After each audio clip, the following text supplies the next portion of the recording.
Thank you very much. I'm going to speak about the regional strategy that was behind for what Venezuela is suffering right now, because you may think that Venezuela is an isolated case, but it has a regional explanation. So the first thing I want to say is there are three ways in which Europe can contribute to end socialism and promote free markets in Latin America. The first way, socialism is socialism, here in Mars, in Latin America, and in Asia. There is no way that you can help us by saying that socialism works in Europe, but in Latin America it doesn't, because we have a culture where just socialism always gets corrupted. No. Socialism always leads to corruption, and first comes socialism and then corruption, because socialism gives absolute power. And what happens with absolute power? Well, absolute corruption. So what we need to understand is that socialism means the control of all the production by a small group in government. And that always leads to the same things: trade barriers, different rules giving privileges to some businessmen against other entrepreneurs that don't have those privileges, collectivism, crony capitalism, artificial oligopolies, insane labor regulations where the unions become way more exploitative to the employers than the people that are supposedly giving those jobs. So we need to understand that instead of having the discussion of inequality about material goods, we need to start talking about equality under the law. If we are not all equal under the law, then the disasters of Venezuela happen. So what we need from Europe is that speech of understanding that socialism doesn't work.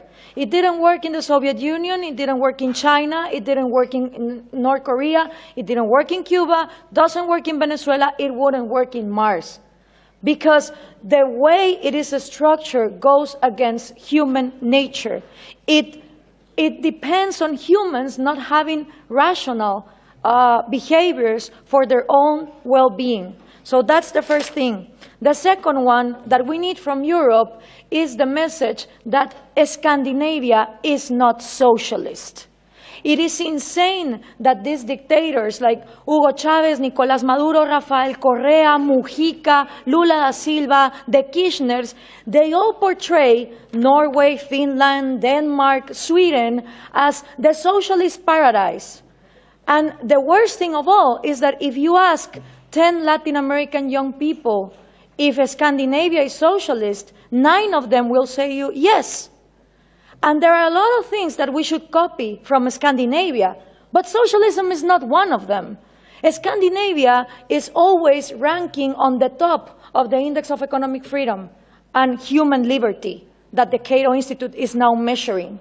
So if there's one thing that we should copy from Scandinavia is property rights. It would be absolutely out of this planet to think that a Swedish major will wake up one morning and say, expropriate, nationalize your house. That just doesn't happen. So it is absolutely absurd that countries in Latin America that are in the low ranking of economic freedom portray Scandinavia as examples of socialism. But you know why this happens? Because the mixing of information also comes from Europe. Why? Because there's also this obsession with giving us aid instead of giving us trade. And the thing with foreign aid coming from Europe is that it finances the Marxist ideas, the NGOs that are against free market and that are against property rights. Let me give you an example.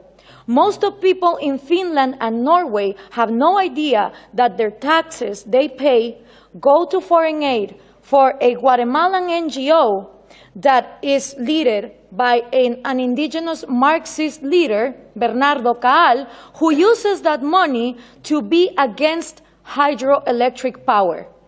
Being Norway one of the countries #1 in hydroelectric power, where no one would think to close down a hydroelectric industry, they give tax-paying money to people in Guatemala that close down hydroelectric power. So if we are obsessed with this foreign aid given to Marxist leaders that are against property rights, free market, and the Western way of life, then we're not gonna be able to prosper.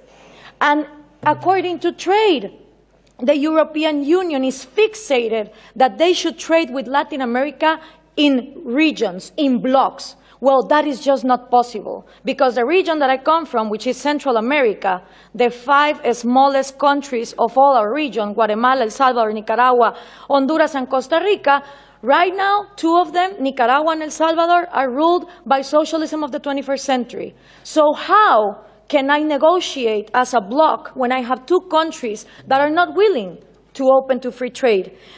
And for these 3 ways to work, you need to understand something about Latin America. I had 2 slides, 2 pictures, if we could put them on, please.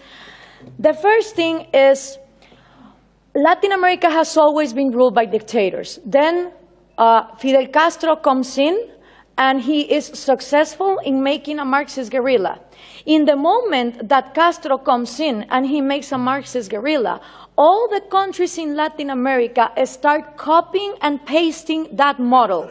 You had Marxist guerrillas everywhere, Guatemala, Nicaragua, Peru, trying to do the same thing as Castro, financed by the Soviet Union and with the intelligence of Cuba. 1989 comes, the Soviet Union collapses, and the left Marxist wing of Latin America, the socialist sectors, they are in trouble, because now they don't have the money of the Soviet Union to keep on going with these violent guerrillas, but they still want to come to power. So what do? Well, Fidel Castro gathers together with Lula da Silva, and they form the first Forum of Sao Paulo. The Sao Paulo Forum is a parliament that every year gathers together to further on the socialist agenda. And they start working on 1990. In 1998, they put their first president, Hugo Chavez. And that was a relief for Cuba, because the money that the Soviet Union was lacking to give, the oil of Venezuela started giving. And now that the oil prices are coming down, they are hoping for Colombia to advance on the agenda to give FARC, the Marxist guerrilla drug dealer of Latin America, places in power. If this happens, we're going to have the first narco-socialist government, which will mean that the money of drugs, it's infinite. It doesn't depend on the market like oil, and then you have another socialism of maybe the 22nd century. So what we need to understand is this regional strategy is not only put in place in Venezuela, it has been put in place and tested in Brazil, Argentina, Chile, Uruguay, Nicaragua, El Salvador. And the places where they haven't governed, they have people who are waiting to come to power. When we understand this, we also understand that when the Berlin Wall fell, and communism was a thing of the past, in Latin America, we voted for the so-called neoliberal governments, the right-wing presidents that were going to open the market. These people gathered together in the Washington Consensus, and they promised that they would give us free market. What did they do? They privatized everything. They privatized electricity, trains, radio stations, but they didn't liberalize them. They gave them as oligopolies and monopolies to their peers, and this created crony capitalism. But for most of the population, the one to blame was free market. I don't know if we can now put the picture, please. For the people, what is needed to be blamed is free market, when free market has never existed in Latin America. So it's always blaming the government, but expecting more government to come in and solve the problem, like this picture shows here. So what happened then? People started voting for socialism of the 21st century because they were going to, fix the mess that this crony capitalists did in the 90s. Venezuela was going to be the promised land. Caracas was going to be the New York City of Latin America. So what happened? All these people get in power, Chavez, Lula, Correa, Evo Morales, and instead of finishing with the privileges, the crony capitalism, the oligarchies, they become even worse. So why is this good news to us? Because people in Latin America don't know what to do. They tried with the right wing, and they think that too much of a free market failed, and then they tried for socialism of the 21st century, and it turns out that it didn't end poverty, it multiplied it.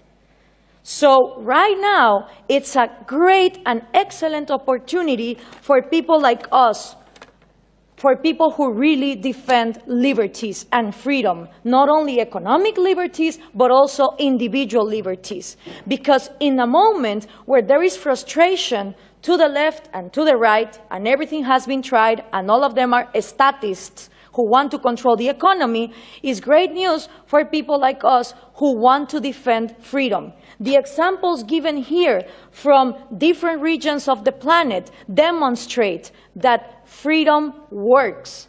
So what we need to input from Europe to Latin America is the right messages. Those messages include that Scandinavia is not socialist, that we need trade more than aid, and in order for institutions to follow up, it's not about material equality, it's about equality under the law and the rule of law. Thank you very much.